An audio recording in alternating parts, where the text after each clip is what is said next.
We are going to start this episode, though, looking towards Los Angeles, the city of angels, the Rams town. They had an eventful off-season, I suppose. They brought in Devontae Adams, brought in Puna Ford, brought in DJ Humphries, re-signed a Keller Witherspoon. But they did lose long-standing LA Ram Cooper Kupp. He went to the Seattle Seahawks, their divisional rival. They lost DeMarcus Robinson as well. They lost Joseph Noteboom, Neville Gallimore. And that was about it, really. Didn't have a first-round pick in the draft this year. They took Terrence Ferguson, the tight end, out of Oregon in the second round, and Josiah Stewart, defensive end from Michigan, in the third. And yeah, I mean, the Rams are a team that I feel like, Andrew, everyone is on the up and up for. I know you're partial to the LA Rams due to your wife being she worked over there for a while, and you went over there and enjoyed the city and enjoyed it over there. I'd say, you're sort of an LA fan, right? That's right. I know you're a New York fan, but I mean, with it being another NFC team, it's hard to say I'm a fan of them. But yeah, a soft spot would be the right term. I think, they've always had players that I've kind of liked rooting for, which is good. If they're not playing your own team, it's nice to have them. I suppose college background is things. They've drafted people that I've been quite high on as well. So that's always nice to see how they develop into the NFL. So yeah, I'd say I've got a bit of a soft spot for them. Well, I think they're a team that everyone is incredibly interested in watching this season because of the obvious, with people like Sean McVay being the head coach still, like what their defense as well. Obviously, the emergence of Jared Verse last season, though people knew that he was good coming out of the draft, he had an epic defensive rookie year and has won the hearts and minds of a lot of NFL fans. A lot of people see him as a top 5 defensive end in the league. I mean, there's a lot of little nuances and players within this team that I think a lot of fans enjoy, right? Yeah, definitely. I think loads of people are going to be really high on this team as well, based on that. The fact that how good their defense was, they're all now coming into sort of their second years, and that's when you expect players to push on and then develop even higher. With that, they've brought in some nice veterans on that offense as well to sort of with Devontae Adams as well. It just all stems because I had them down as my favourites to win it up until all of this Matthew Stafford back injury saga stuff's come out. Backs are pretty important things when you're a quarterback. And I just feel like there's a bit of a CMC injury, sort of keep it quiet. Do we know the full story sort of scenario here? So I've dropped a little bit on them now, and I'm a bit higher on maybe one of the other teams until I know whether Stafford is good to go, because it all stems on him now. It literally all stems on him, whether they're the team that's going to push to try and vie for another Super Bowl or not. What do you reckon, Adam, about these reports that are coming out about Matt Stafford? Because there's a lot of journalists who at first were like, that's it, Ram's done, Stafford's done, he's got old, like that was good while it lasted, like him having a successful career in LA. Like obviously he was fantastic in Detroit, but the career wasn't exactly successful over there in Detroit for the team in general. But then in the last few weeks, the media's sort of slowed down it doesn't seem as maybe serious as people once thought, but then we don't know what the camp's saying, we don't know what the truth of it is, really, I suppose. And I suppose we don't really know the truth either. We're just speculating as well. But from what you've read and seen, how bad do you think it might be? So there's reports that have been out that he's going to play. There's reports that are out that are saying that he's not. It's really difficult to know whether or not it's going to be something that he does or that he doesn't.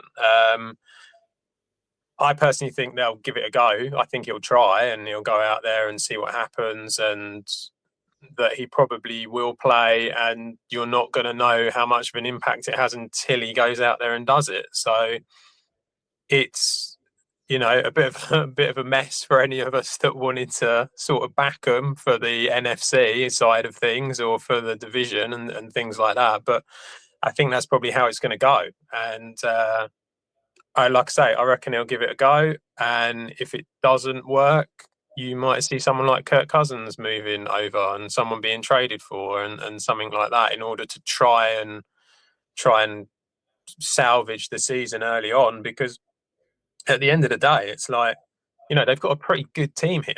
And so the idea of it all just falling apart because Matthew Stafford's back isn't right.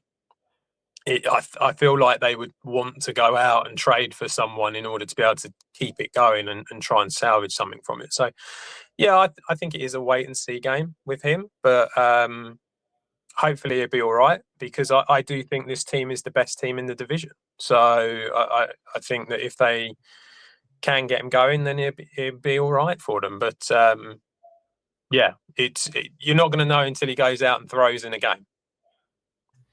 Yeah, not to put any spoilers on my rankings at the end, but I also think they're the best team in this division. I mean, and they were also the only team in the playoffs that, you know, were so close to smiting the behemoth that was the Philadelphia Eagles. And I think, you know, that snow game was an epic game, and you know, maybe less snow, the Rams could have won that game, but it was one of the most exciting games in the playoffs, and they really took the Eagles to the brink with that game, and they were the only team that really did in the playoffs. And I think at that point, we as a podcast anyway, we're a little bit anti-Eagles anyway, because of Gareth, and he's an Eagles fan, and Andrew's a Giants fan, and we all like to see our teams not do. We're not exactly very, though we're supportive about the podcast, we're not exactly supportive about each other's teams or how well we do, whether that be in fantasy football or real football. Really, we like to poke fun at each other, don't we?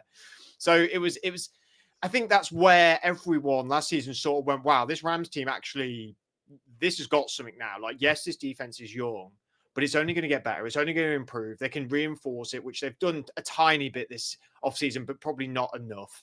But though lacking of doing that, the development of these young guys is going to be even better. You know, they've just had that full season. Jared Verse, I said, he's for me a top 5 edge rusher right now. Like, I think he is sublime. It's so lucky that they had Aaron Donald for all them years, who was a single game wrecker. They've not had, they've only been without him, a year, 2 years now, and they've now got themselves another game wrecker. And they're probably going to have him for as long as they had Aaron Donald, or you'd like to hope anyway, and obviously injury pending. But we obviously hope that he stays fit and healthy throughout his whole career. Is there a little bit? They've lost some people like Cooper Kupp, Andrew, and there has been some injury concerns, not just to Stafford, but Puka Nacua has not really had a full season. Devontae Adams has come in.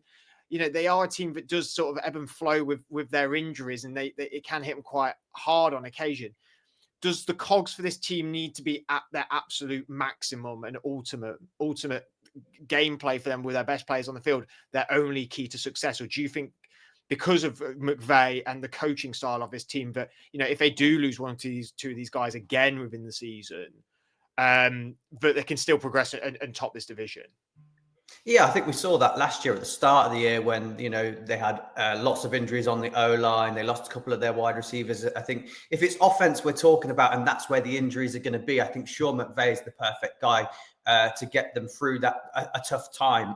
He gets really, really good players later on in the draft, and he develops them so well because his mindset and his ability and his skills are in developing these young guys from the draft later round. So I find that with how good they are at drafting, it's almost like a next man up for them to try and win a place. You've got the big set names in there, and when one drops down, it is next man up who's coming in, and then they become like a bit of a name for 3 or 4 weeks. When we talk fantasy and stuff like that, there'll be a guy that comes in, he's in there for 3 weeks, we're like, oh, should we pick him up? He's doing really well. But they are generally good at riding the storm. We saw that last year. So I think that they can do that. They just need to make sure everyone's fit and healthy by the end of the year, don't they? That's the key, isn't it? I know, like we're saying, riding the storm early or picking some up in the middle, but unless they're fully fit at that end of it, I think that's